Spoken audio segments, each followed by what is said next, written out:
kulanti waxaan wanaagsan daawadayaal ku soo dhawaada qodobada wararka kuwada ugu waaweyn ee xog waran show. dowladda federaalka Soomaaliya oo sheegtay inay gacanta ku hayso kiis ku saabsan musuqmaasuq ka bilowday wasaaradda caafimaadka Somaliland oo beesha caalamka u dirtay mowqifkeeda ku aadan qorshaha Abiy iyo Mooto ee Soomaaliya. madaxweyne Dani oo dowladda federaalka iyo beesha caalamka ku eedeeyay inaan Puntland laga taageerin la dagaalanka Al-Shabaab iyo Daesh. madaxweyne Waare oo kulan degdeg ah la qaatay golihiisa wasiirada.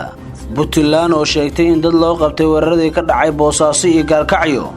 hogaamiyaasha dunida oo dalbanaya in baaritaan caalami ah lagu sameeyo sida looga jawaabay COVID-19. qodobadaas ayaad ku maqli doontaan warkeena xog waran show. fadlan haddaad nagu cusub tahay subscribe sar channelkan. aan ku bilowno qodobka horeeya. xirlaaliyaha guud ee qaranka dowladda federaalka Soomaaliya Dr. Saleebaan Maxamed Maxamuud ayaa sheegay in xafiiskiisu uu gacanta ku hayo kiis ku saabsan musuqmaasuq ka bilowday wasaaradda caafimaadka kuna fiday wasaarado kale oo ka tirsan xukuumadda Soomaaliya. baarista kiiskan oo socday muddo ayaa la soo gabagabeeyay dhawaan waxaana uu xafiiska xirlaaliyaha oo kaashanaya hanti dhowraha qaranka uu sheegay in cadeemo lagu hayo mas'uuliyiinta loo xiray falalka musuqmaasuqa. xirlaaliyaha guud ee dowladda federaalka Soomaaliya Dr. Saleebaan Maxamed Maxamuud ayaa sheegay in xafiiskiisu uu musuqmaasuq iyo wax isdabamarin lagu hayo dagaalkii uu adkaa. marka hore waxaan rabaa inaan kuu sheego musuqmaasuqa xafiiskayga wuxuu ka taagan yahay meel aad u adag. la dagaalanka musuqmaasuqa iyo la dagaalanka argagixisadu isku meel ay xafiiskayga ka taagan yihiin ayuu yiri Dr. Saleebaan Maxamed. mar waxa laga weydiiyay Masar Suleymaan in kiiska mas'uuliyiinta ka tirsan wasaaradda caafimaadka oo wax siyaasad ah ku lug leeyahay ayaa waxa uu sheegay inuu xogta ugu badan ka hayo kiiskaasi isla markaana wax xiriir la lahayn arrimo siyaasadeed. sidoo kale waxa uu sheegay Dr. Saleebaan inay jiraan dad difaacaya dadka musuqmaasuqa lagu hayo kuwaas oo ka dhigaya arrinta in dana gaar ah loo socdo ama dan gaar ah laga leeyahay sida uu hadalka u dhigay. warkeena ayaa weli daawanaysaan daawadayaal markana madaxweynaha maamulka Puntland Siciid Cabdullaahi Dani oo ka hadlay taageerada dhanka amniga ee beesha caalamka siiso Soomaaliya ayaa sheegay in taageeradaasi aysan waxba ka soo gaarin Puntland. madaxweynaha maamulka Puntland ayaa sheegay in dalalka ku buuxay beesha caalamka aysan Puntland wax taageero ah ku siin dhinaca amniga isla markaana marar badan ay Puntland taageero ka dalbatay balse ay ka weysay dalabkaasi. waxaan runtii aad ugu xumahay international community-ga ee marar badan hafmaray inay amniga Soomaaliya ka shaqeeyaan. waxa uu sheegay in Puntland aysan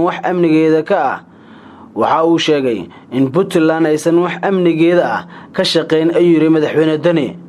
madaxweynaha ayaa sheegay in beesha caalamka aysan diyaar u ahayn inay Puntland ka taageeraan arrimaha amniga iyo dhismaha ciidamada kala duwan si loo helo ciidamo ku filan nabadgelyada Puntland. sidoo kale waxa uu beesha caalamka ku eedeeyay inay Soomaaliya la doonayso isbedel qaliban oo ku dhisan in la burburiyo nidaamyadii hore u jiray kadibna kor wax looga soo dhiso isagoo xusay in taasi aysan ka turjumayn nidaamka federaalka.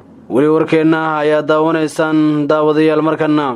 xukuumadda Somaliland ayaa dhawaan beesha caalamka u dirtay fariin ay ku cadeynayso mowqifkeeda ku aadan qorshaha cusub ay ku wajahayaan wadahadalada mas'uuliyiinta dowladda Itoobiya iyo Mareykanka. Somaliland ayaa si weyn uga hortimid qorshe ay wadaan Abiy Ahmed iyo Mooto kaas ay ku doonayaan inay dib ugu soo celiyaan midnimada Soomaaliya xilli Somaliland ay ku doodayso inay tahay dal madax bannaan.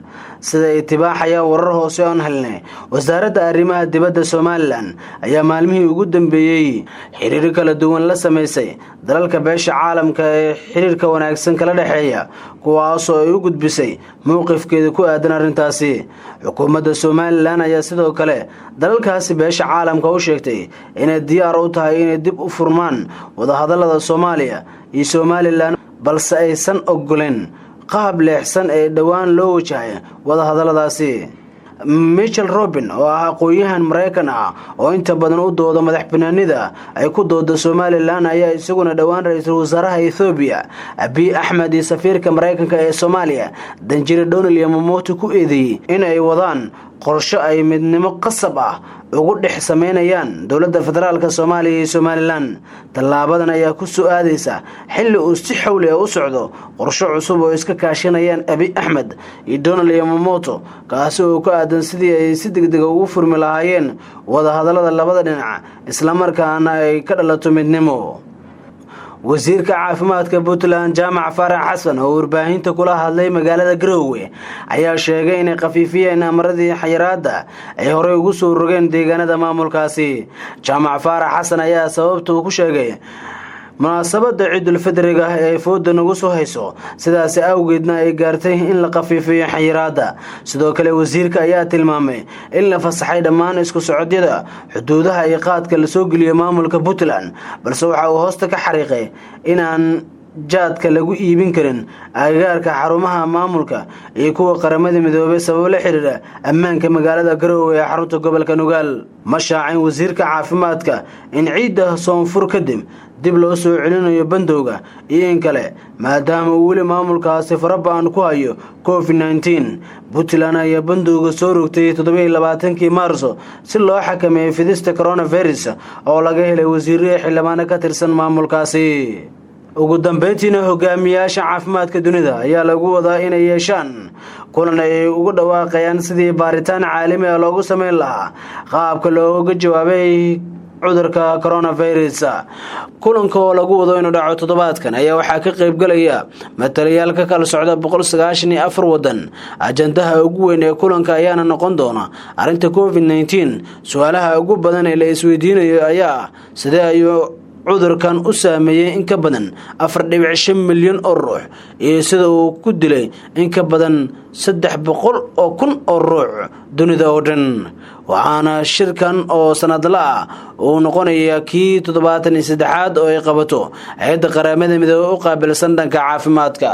guud ahaan daawadayaal waa naga intaas warkeennii maanta aad ka daawanayseen Xog Waran Show. fadlan haddaad ku cusub tahay channelkan subscribe sar, like, share, comment, saaxiibadan la wadaag. mahadsanidin dhammaantiinba.